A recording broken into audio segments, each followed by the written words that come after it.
Abraham replied to his threats by saying, "The one who created me will guide me. The one who created me will guide me." Now, scholars who search for God's meanings, not for the meaning may satisfy me, that may satisfy me, but the scholars that search for God's meaning in what he says, they come to the conclusion that God is saying, I made the world as a map. I made the world as a plan to guide you to all the things you need for your existence and for your progress and prosperity. Huh? Creation itself. Now think about it. What can you show yourself or others that is valuable in your life or in the life of others that haven't been produced by man using his brains, his mind, women included sometimes, while studying or working with the material world? What can you think of? Nothing. I have on clothes. Where they come from? Out of the material world. I'm wearing eyeglasses. Where it comes from? Out of the material world. I'm leaning on a podium here because my back is sensitive. I have a little nerve problem in my back. What is giving me this support? The earth. This came out of the earth, came out of the material world made by God.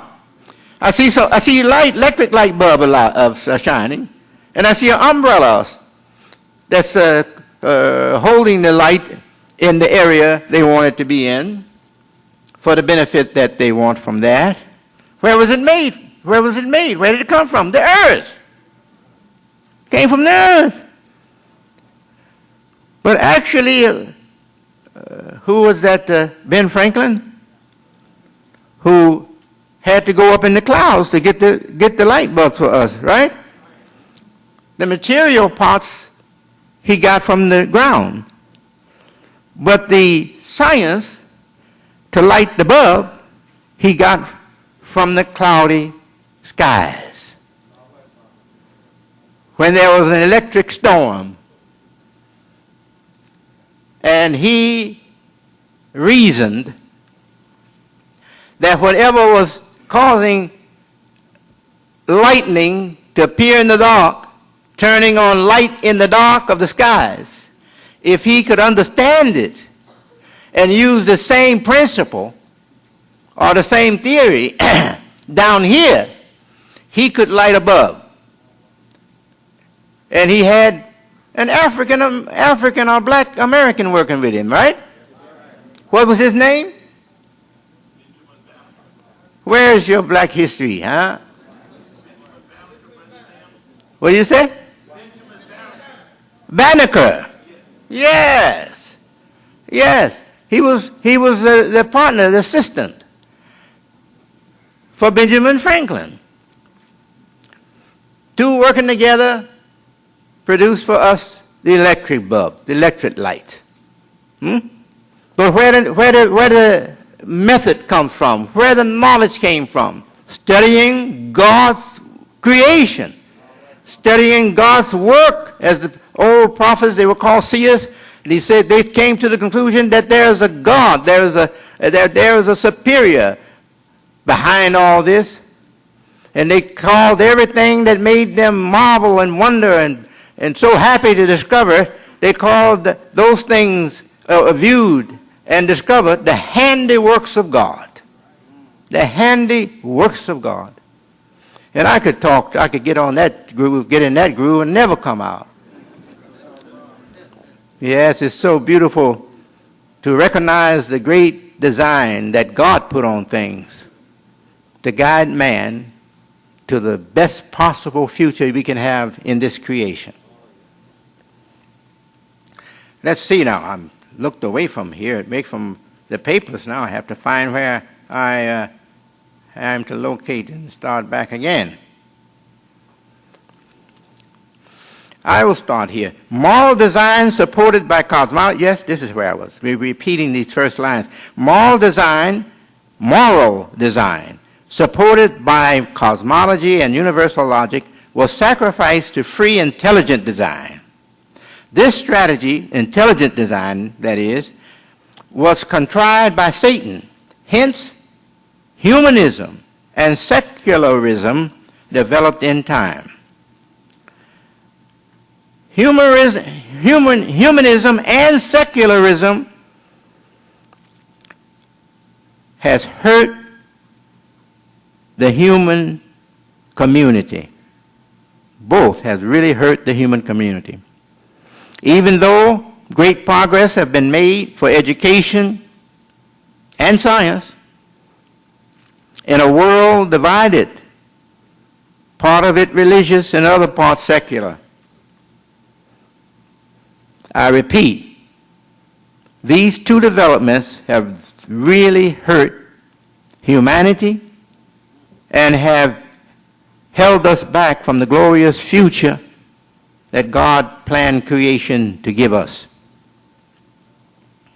Satan, disguised as serpent, charms world leadership into serving his plan as opposed to the creation plan.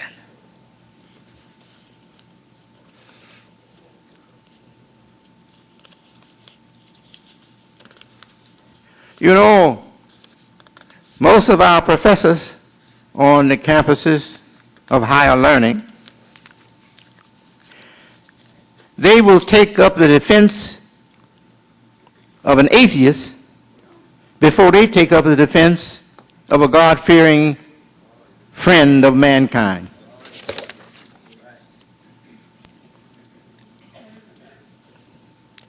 That's because they have been seduced by the Satan.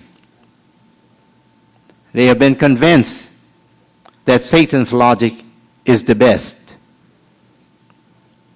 and that Satan himself have done more for mankind than the prophets or messengers of God and preachers of religion. That's what they contend. And some of them are so obvious, the first day of class, they start saying things to undo your thinking. And they are not satisfied until you put your religion aside and follow them blindly.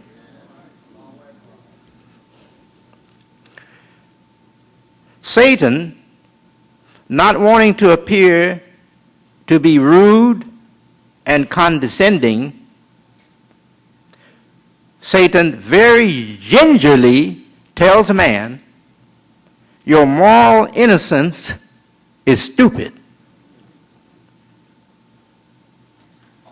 A casual look into Western psychology's evaluation of the human soul and its intelligence bears out what is here said. Keeping our five senses in moral life begins where a male and a female decide to make their home for themselves and for their children. This is the message of Eden. It's a concept, it's a picture, not to be taken as something that existed before the world was or before human history started, but mainly as something that is given to us as a picture to open our eyes to what's going to transpire, to prevent man from coming into the light that God created for man. Satan wants to keep us in the dark as to what God wants for our life.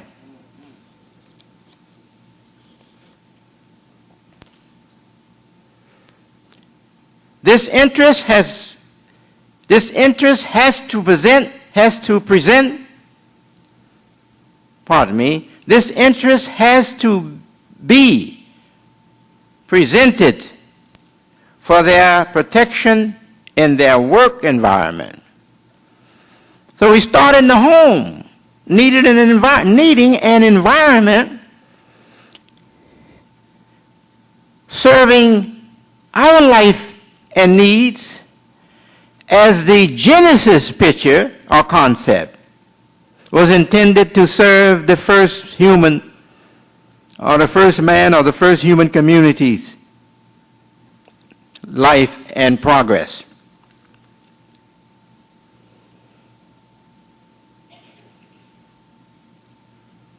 The same has to be done for the protection of their future as part of their neighborhood. Many of us can't make it to the work field. We marry, we hold on to our morals maybe until the vows are made. After the vows, we get on the job working for an income, and everybody start looking at payday, and more concern is built up in them for payday than for worship day. And it grows and grows and grows until after a while they are dominated by the need to work to keep money coming. And that moves out from their moral consciousness, their love, their once love, respect, and interest in knowing God's way. Further, this interest has to be protected in order to have success as this interest becomes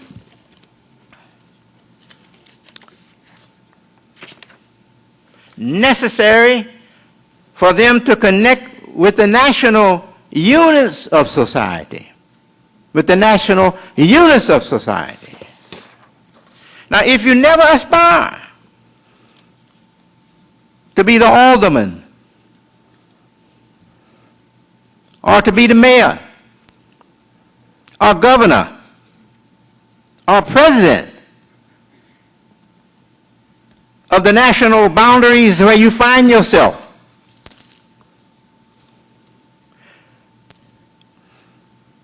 you're going to be called on to vote for persons that did aspire to those positions.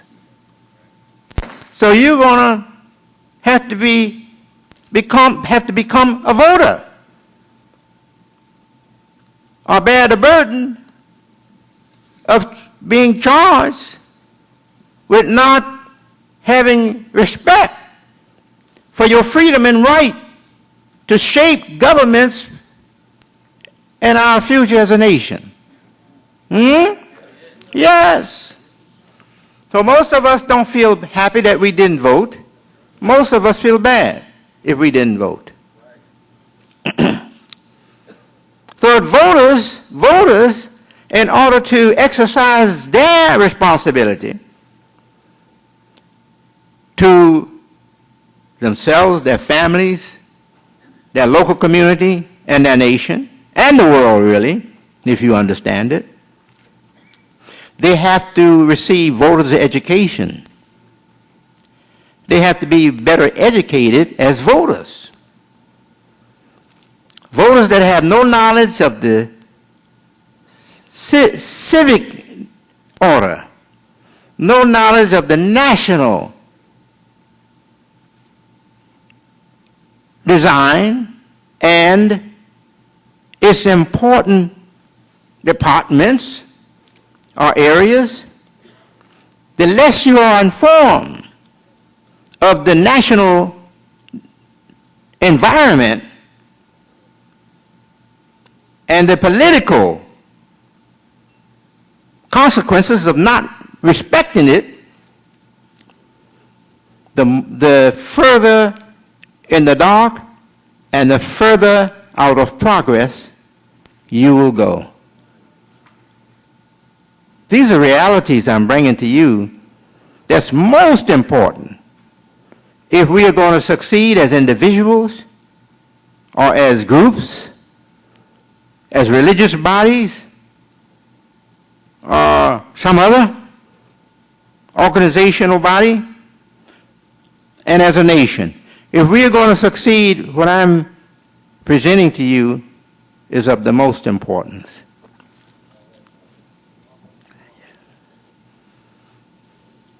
Lastly, this moral interest expresses itself as ethics, serving the last leg of progress as expressed as an ethical world society. An ethical world society. So if we began in Eden, in paradise, before man's life is described on earth, it's just describing an urge that is in man's soul. And that's really a great philosophical picture there that says everything that man can bring about on earth, representing his intelligence to produce, is nothing but an expression or an outgrowth of the urges in his soul. It all starts in the human soul. And it is expressed in the mind or by the intelligence. And it succeeds only if it consults the true and innocent urgings of the human heart. Yes? The brain is situated in the structure, the edifice, or the body we call the human body. It is situated in the top. It should be overlooking the situation for the human heart. But sometimes, because it does not consult the human heart and just go bullheadedly, it makes such a mess for humanity or for human life, for families, for the elderly, for children, for the weaker classes, that it has to rethink what it did.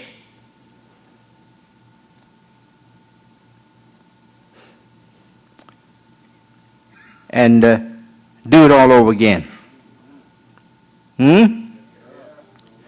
Yes. Urban renewal. It did a lot of good. It brought a lot of conveniences and comforts to the areas where it was executed or exercised. But looking back at it, the same offices that supported it, looking back at it and they say, well, we made some serious mistakes. So they stopped designing their urban areas like they did before.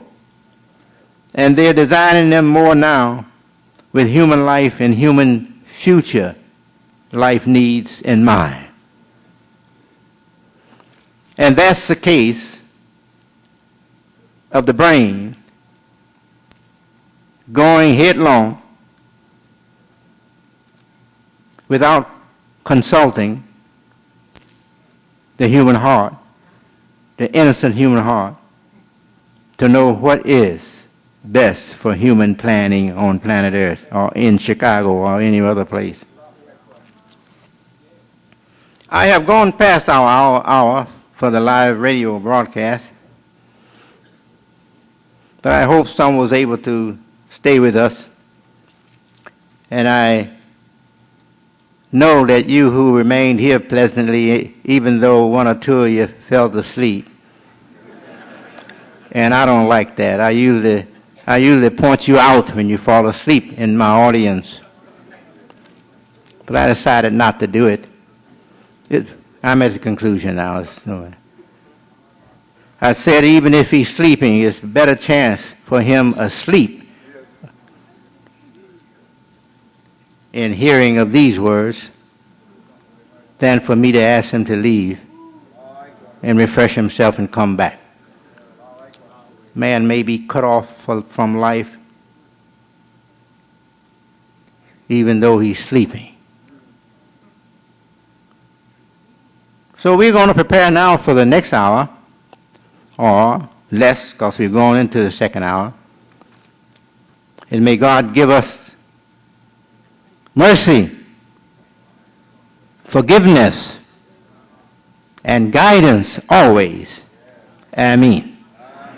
Assalamu alaikum.